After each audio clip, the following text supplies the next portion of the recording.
আসসালামু আলাইকুম। Technique easy এডুকেশনের পক্ষ থেকে আপনাদের সবাইকে স্বাগতম জানাচ্ছি। প্রিয় শিক্ষার্থীরা, আজকের পর্বে আমরা পঞ্চম অধ্যায় সমীকরণ এই অধ্যায়টির টাইপ 1 অর্থাৎ নিশ্চায়ক সংক্রান্ত যেই এমসিকিউগুলো রয়েছে সেগুলো নিয়ে আমরা আলোচনা করব। সবার প্রথমে আমরা যেই এমসিকিউটা দেখতে পাচ্ছি, এখানে বলা হলো x square plus b x plus c equal to 0 দ্বিঘাত সমীকরণটির নিশ্চায়ক হচ্ছে। আচ্ছা, নিশ্চায়ক কি?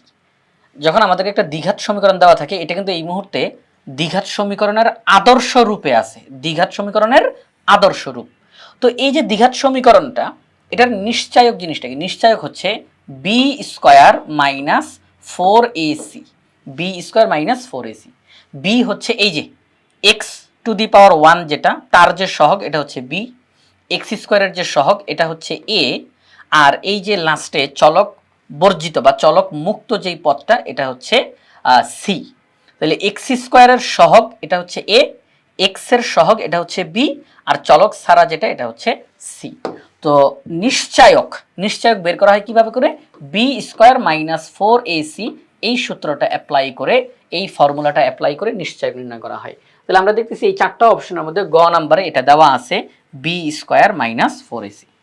2 নাম্বার প্রশ্ন, 5x square minus 8x equal to 3 সমীকরণটির নিশ্চায়ক কত? নিশ্চায়ক জানতে চেয়েছে। এই মাত্র আমরা যেটা শিখলাম বি স্কোয়ার মাইনাস 4ac, সেটা অ্যাপ্লাই করব।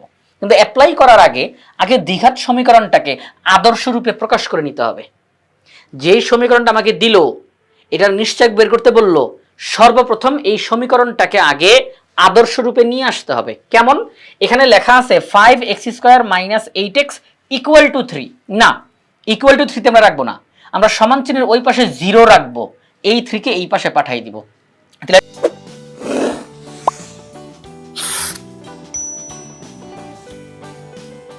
এটা কেমন হবে? 5x স্কোয়ার মাইনাস 8x, আর এই যে প্লাস 3, এটা যখন এই পাশে আসবে তখন হয়ে যাবে মাইনাস 3 ইকুয়াল টু 0। হ্যাঁ, এই প্লাস 3টা যখন এই পাশে আসবে তখন কি হবে? মাইনাস 3। তাহলে 5x square minus 8x minus 3 equal to 0। বাস, আদর্শ রূপে চলে আসছে দ্বিঘাত সমীকরণটা। এখন বলছে নিশ্চায়ক কত। তাহলে b square minus 4ac, b কোনটা? এক্স এর সহগ যেটা, এই যে মাইনাস 8 চিহ্ন সহ নিতে হবে, চিহ্ন সহ। এক্স এর সহগ যেটা মাইনাস 8, এটা হচ্ছে বি। তাহলে বি এর মান মাইনাস 8, এবার স্কোয়ার দিব, মাইনাস 4 ইন্টু এ। এ কোনটা? এক্স স্কোয়ারের সহগ যেটা, এটা হচ্ছে এ। তাহলে 5। সি কোনটা? এই যে চলক সারা যেটা, এই যে চলক সারা যেটা মাইনাস 3, চিহ্ন সহ নিতে হবে, মাইনাস 3। ওকে, এবার ক্যালকুলেশন করার পালা। তাহলে মাইনাস 8 কে স্কোয়ার করলে হয় 8 8 64, মাইনাসে মাইনাসে প্লাস, 4 5 20, 3 20 60। তাহলে 64 আর 60 যোগ করলে হয় 124। আমরা পেয়ে গেলাম 5x square minus 8x equal to 3। এই যে সমীকরণটা দেওয়া আছে, এটার নিশ্চয়ক হলো 124। 124 ক নাম্বার অপশনে রয়েছে। এবার 3 নাম্বার প্রশ্ন, 40 minus 13x plus x square equal to 0, এই সমীকরণের নিশ্চায়ক কত? আচ্ছা ঠিক আছে, নিশ্চায়ক। তাহলে b square minus 4ac, b কোনটা?